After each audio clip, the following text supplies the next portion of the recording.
বন্ধুরা, মৌসুমি রান্নাঘর ডেইলি ব্লগে সবাইকে স্বাগত জানাই। আজকে পুঁই শাকের চচ্চড়ি মাছের তেল দিয়ে, আর এখানে চিংড়ি মাছের মালাইকারি হবে। ব্লগটা দেখতে থাকুন বন্ধুরা। এই যে নারকেল, পেঁয়াজ কুচি, টমেটো কুচি, আদা রসুন পেঁয়াজ কাঁচা লঙ্কা এগুলো সব বাটবো, বেটে মালাইকারি হবে। আর দুধ তো আছেই, মালাইকারি হবে। ব্লগটা দেখতে থাকুন। এই যে বন্ধুরা, চিংড়ি মাছ ভাজা হচ্ছে, এখানে মশলা বাটা হয়ে গেছে। ব্লগটা দেখতে থাকুন। এই দেখো বন্ধুরা, মালাইকারি রেডি। এবার পুঁই শাকের চচ্চড়ি হবে। নামানোর সময় একটু ঘি দিলাম, আর আদা রসুন পেঁয়াজ টমেটো নারকেল বাটা সবই দেখেছেন, কাঁচা লঙ্কা সব দিয়েছি, আর গরম মশলা। নামানোর সময় একটু ঘি দিলাম, আর নুন হলুদ লঙ্কা গুঁড়ো মিষ্টি।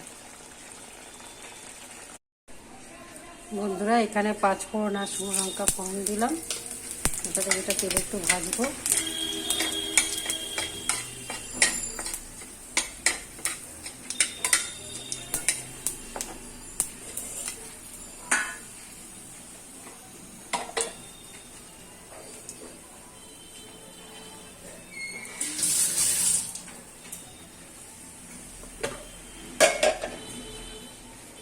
তারপরে মশলা দিয়ে দিলাম।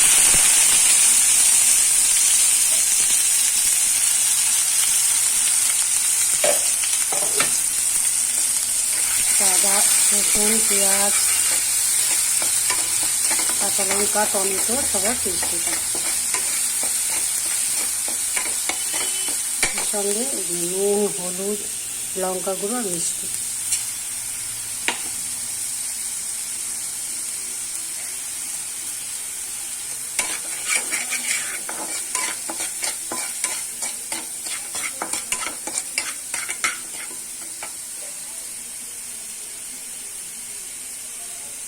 মাছের তেলটা দিয়ে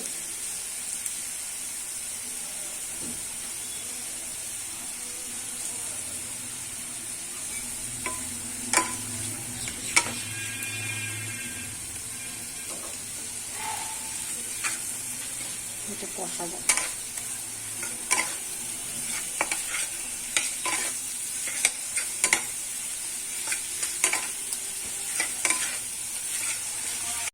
দেখুন বন্ধুরা, কষাতে কষতে মশলাটাও ভাজা হয়ে গেছে, আর মাছের তেলটাও ভাজা ভাজা। সেদ্ধ করে পুঁই শাক করে বন্ধুরা অম্বল হয়নি, আপনারাও করবেন। তো সব থেকে একটু সেদ্ধ করে জল খেয়ে রেখে দেবেন, তবে দেখুন পুঁই শাকটা খেলে অম্বল হবে না।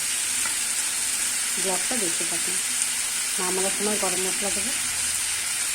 কেক তৈরি করবো। 1 কাপ ময়দা, 1 কাপ চিনি, 1/2 কাপ তেল, 1 কাপ দুধ, আর একটা ডিম, আর হাফ কাপ দিয়েছি ওই বেকিং পাউডার বেকিং সোডা 1 চামচ করে, আর এখানে লেবু দিয়ে করব।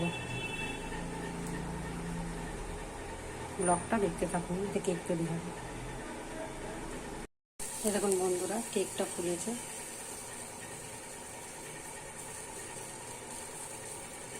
ব্লগটা কেমন লাগলো আমাকে জানাবেন। কেকটা যখন কাটবে দেখবেন। বন্ধুরা, এই যে পুঁই শাক চচ্চড়ি আর চিংড়ি।